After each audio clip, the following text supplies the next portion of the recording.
Bonjour à tous, moi c'est Sarah de la chaîne Millet. Donc si vous ne me connaissez pas encore et que vous êtes un petit peu curieux de voir ce que je fais, n'hésitez pas à aller jeter un petit coup d'œil sur ma chaîne perso, le lien est en description de vidéo. Mais aujourd'hui, je suis là pour vous présenter la box voyageuse pour la chaîne des box. Voilà, donc elle se présente comme ceci, c'est toujours un petit peu la même boîte. Alors, vous allez me dire, qu'est-ce que la box voyageuse? C'est tout simplement une box gastronomique qui va nous permettre pour 27 € par mois de pouvoir recevoir 5 à 7 produits pour réaliser en fait un repas complet pour 4 personnes qui va de l'entrée jusqu'au dessert. Donc ça, voilà, je trouve que c'est plutôt intéressant. Mais ce que j'aime beaucoup dans cette box, c'est également qu'il y a un pays différent mis à l'honneur tous les mois et ça, en fait, j'apprécie beaucoup. Alors, à l'intérieur de cette box, vous allez retrouver les aliments secs ou alors en bocaux, etc. Vous n'allez pas retrouver les produits frais. Ça va vraiment être une box qui va vous aider à réaliser vos recettes, vos préparations culinaires, mais en aucun cas vous envoyez les fruits, les légumes, la viande, etc. Voilà, du coup, concernant la box du mois de novembre, parce que oui, je vous la présente un petit peu en retard, tout simplement parce que j'ai reçu, il y a déjà un petit moment, la box de novembre, mais le souci c'est qu'un produit était cassé, et vu que c'était un produit liquide un petit peu collant, ça a en gros endommagé tout le reste de la box. Donc j'ai contacté la box voyageuse pour savoir, bah voilà, si on faisait l'impasse sur ce mois-ci ou alors s'ils m'ont renvoyé une nouvelle. Et vous voyez, le SAV est vraiment plutôt bien à l'écoute puisque j'en ai reçu une nouvelle. C'est pourquoi je vous la présente maintenant. Et je suis ravie parce qu'en plus c'était un pays qui me plaisait beaucoup. Donc sur le dessus il y a écrit la box voyageuse. Quand vous l'ouvrez, de toute façon c'est toujours la même boîte. On arrive donc sur notre petit guide et puis nos recettes. Et à l'intérieur on retrouve donc nos produits. Alors il faut savoir que ce sont des produits que vous allez pouvoir retrouver en supermarché. Donc certaines personnes vont apprécier ceci parce que du coup c'est vraiment des choses que vous allez pouvoir retrouver assez facilement. Donc réaliser de nouveau les recettes très facilement, etc. Et d'autres personnes vont être un petit peu contre, étant donné que du coup voilà, ça fait pas... on a l'impression que ça fait moins voyager puisqu'on peut les retrouver dans son supermarché. Il y a du pour, il y a du contre. Bref, le pays mis à l'honneur ce mois-ci, c'est le Japon. Alors c'est pour ça, quand j'ai vu ma box arriver cassée, j'étais dépitée. Donc je suis ravie de pouvoir de nouveau recevoir la box. Très jolie illustration d'ailleurs, comme vous pourrez le constater. À l'intérieur, on a toujours en fait un petit texte qui va nous décrire le produit, etc. On a également les us et coutumes au Japon. Voici. Et au dos, donc on va avoir la liste de nos produits. Et on reçoit donc à part encore un autre petit, vous voyez, fascicule comme ceci. Et à l'intérieur, on va pouvoir retrouver nos recettes. Donc là, on en a 1, 2, 3, 4, 5, il y a 6 recettes. Donc franchement, c'est plutôt bien. J'ai hâte de voir ce qu'on va pouvoir réaliser. J'adore la cuisine japonaise. Donc très hâte. Avant de voir les produits, je peux déjà vous dire qu'on va pouvoir réaliser un yakitori de poulet traditionnel. Et ce que j'aime bien en fait avec cette box, comme je vous le dis à chaque fois, c'est qu'il nous propose plusieurs alternatives généralement. Donc une alternative de recette rapide, mais là en gros vous avez juste à mettre les ingrédients qui nous sont fournis dans la box, plus peut-être une viande ou un poisson, et basta. Ou alors une alternative un petit peu plus aboutie, où là on va rajouter, je vous dis n'importe quoi moi, des aromates, d'autres légumes, etc. Ça va cuire plus longtemps et du coup c'est quand même un petit peu plus goûteux. Voilà. Alors donc je vous disais, un yakitori de poulet traditionnel. On peut également la réaliser avec du bœuf.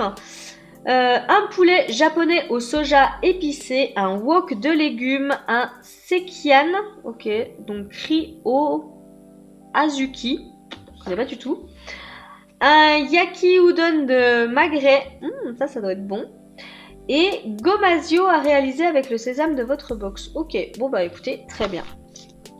À voir, on va découvrir tout de suite les produits. Donc je sors déjà une sauce yakitori et c'est ce produit-là qui s'était cassé. Mais la bouteille, franchement, elle était arrivée en deux. Voilà. Et imaginez, vu que c'est un genre de nappage, vous voyez un petit peu la texture dans la bouteille. Imaginez ce que ça a fait à la box. Bref. Donc, on a un très beau format. Donc, c'est de la marque Kikkoman, pardon, j'ai oublié de vous le dire. Il y a 250 ml. Voici comment ça se présente. Donc ça va tout simplement être pour réaliser notre yakitori, donc soit de poulet, soit de bœuf. Donc ça, c'est très bien. Et donc, ils ne me mettent que c'est un produit emblématique de la cuisine japonaise. Il existe même au Japon des parcs à thème dédiés au yakitori. En japonais, yakitori signifie oiseau grillé, car au Japon, à l'époque, seuls les oiseaux et la volaille pouvaient être embrochés. Même la cuisine japonaise se modernise, nous vous proposons une seconde recette plus audacieuse des traditionnels yakitori. De la marque Bedros, j'attrape du sésame blanc. Et là, on a quand même un format généreux de 115 grammes. Voilà comment ça se présente. Donc ça, c'est plutôt cool. Pas forcément que pour la recette qui nous est donnée, hein. Le sésame, on peut en mettre un peu partout. Là, je vois, les Japonais sont les plus gros consommateurs de sésame au monde, et pour cause. Dans la gastronomie nippone, le sésame a une place de qualité. Parsemez tous vos plats de sésame grillé et réalisez le fameux gomasio dont vous ne pourrez plus vous passer. À voir. Oh, ça, on adore. Alors, c'est de quelle marque? Alors, je vois pas la marque, je saurais pas vous dire. Agrida peut-être, je ne sais pas. En tous les cas, je vois que ce sont des arachides wasabi. On adore ça. Donc là, on a un format de 130 grammes. C'est tout simplement des petits biscuits soufflés aux arachides et enrobés de wasabi. Alors ça, c'est trop bon. Si vous ne connaissez pas, n'hésitez pas à goûter. Et ça, vous savez, c'est un petit peu comme les bonbons Harry Potter. Qui ont des goûts donc soit délicieux, soit horribles. Bah là, c'est un petit peu pareil parce que soit vous avez le bon goût, entre guillemets, du wasabi, ça picote à peine le nez, mais voilà, ça passe. Et puis, mélangé avec la cacahuète et tout, ça va être super bon. Et vous en avez d'autres, mais ça vous arrache la tête. Et c'est instinctif. Ça vous a arraché la tête, ça vous a piqué le nez comme pas permis, mais votre main, elle y retourne. Tu sais, on est un peu maso des fois, mais voilà, c'est ça. Ça nous a arraché la tête, mais on est obligé d'y retourner. C'est trop bon. Et du coup, qu'est-ce qu'ils me mettent là-dessus? À grignoter en snack, elles sont délicieusement enrobées de wasabi, assaisonnement préféré des Japonais. Donc nous, en tous les cas, on adore également. Ah, je pense que c'est ce produit-là. Oh bah ça va, on s'en sort pas trop mal. Qui a à peine coulé, mais du coup on s'en sort bien. De la marque Shaoan, donc ce sont des légumes pour wok. On a un format de 330 grammes, donc c'est assez généreux comme vous pourrez le voir. Et je vous rapproche un petit peu, vous voyez on a plein de petits légumes. Ça c'est le genre de choses aussi que je peux acheter pour réaliser les fondues chinoises, les choses comme ça. J'aime encore bien, je rachète ça avec des champignons noirs plus les légumes traditionnels qu'on va pouvoir mettre dedans. Et je trouve que ça fait tout de suite plus asiatique. Alors là, on me met un délicieux mélange de légumes typiques des wok japonais pour accompagner vos plats. J'attrape maintenant de la marque Tanoshi. Donc ce sont des nouilles japonaises udon. Et là, on a 240 grammes. Voilà, donc un beau format. Vous voyez, ce sont les nouilles udon classiques. Voilà. Ah, et le sachet c'est ouvert. Ok, bon bah c'est pas grave. C'est du sec, c'est pas grave.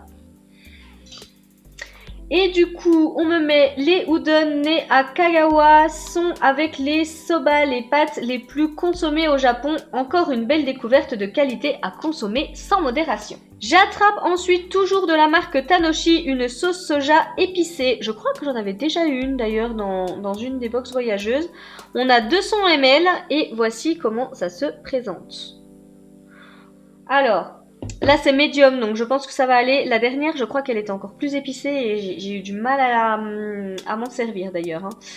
Donc là, on ne présente plus le soja, base essentielle de la cuisine asiatique, mais saviez-vous qu'il est une excellente source de fer, mais aussi une bonne source de zinc? L'audace s'invite dans votre sauce Tanoshi avec une version revisitée et épicée, un pur délice est notre coup de cœur. Et là, j'attrape. Alors, ça c'est pareil, dans la dernière box, c'était arrivé totalement éventré, mais en fait c'est la bouteille, vu qu'elle était cassée, elle a percé le sachet et du coup j'en avais partout. Bref, c'est de la marque Grain de Frais. Ce sont des haricots azuki. Ok, bah je connais pas du tout. Donc là, en plus, c'est bio, hein, je vois bien, agriculture biologique, etc. On a un format de 500 grammes. Écoutez, c'est plutôt pas mal. Et je connaissais pas ces petites choses. Regardez comment ça se présente. Dites-moi en commentaire si vous connaissez, mais moi je connais pas du tout. Et là, on me met... Les haricots azuki sont des légumineuses riches en vitamines, fibres et protéines, cultivées en Asie depuis des millénaires et sont à la base de nombreuses préparations japonaises. Incontournables dans la réalisation du sekihan, un plat traditionnel japonais qui va demander patience et attention. Vous êtes prêts? Et ma box est vide. Bah écoutez, là je suis plutôt quand même contente de ce que j'ai reçu ce mois-ci. Il y a eu quelques mois où j'ai pu être un petit peu peut-être déçue du contenu, enfin des préparations un peu toutes faites, tout ça. Là, je suis contente de ce que j'ai reçu. Franchement, ça je connais pas, donc c'est une découverte pour moi, donc je suis ravie. Ça j'adore, donc ça va être grignoté avec plaisir. Le sésame, c'est parfait. Ça, bah écoutez, très bien. Je suis pas persuadée que je me serais vue réaliser ce type de sauce, donc c'est parfait qu'on me l'envoie comme ça. Il y a des choses, hein, je vous avoue que moi je ne fais pas parce que je me sens pas trop de les faire. Sauce soja épicée, alors je vais goûter celle-ci. La dernière m'a trop arraché la tronche. Je n'ai pas pu m'en servir, mais... Enfin, j'ai pas pu la manger. Mais du coup, on va voir avec celle-ci vu que c'est en médium. Ça, je vous dis, moi j'aime bien. Que ce soit pour réaliser la recette ou même, comme je vous l'ai dit, hein, dans le bouillon de la soupe chinoise ou des choses comme ça. J'adore ceci. Et puis, bah voilà, hein, les petites nouilles, clairement, ce sera mangé. Voilà, n'hésitez pas à me dire en commentaire ce que vous avez pensé de cette box. Si elle vous fait craquer, le lien est bien évidemment en description de vidéo pour vous rendre sur le site. N'hésitez pas à aller y jeter un petit coup d'œil. Et du coup, moi, il ne me reste plus qu'à vous souhaiter une magnifique journée, vous faire de gros bisous et vous dire à très bientôt pour une prochaine présentation de box. Bye bye!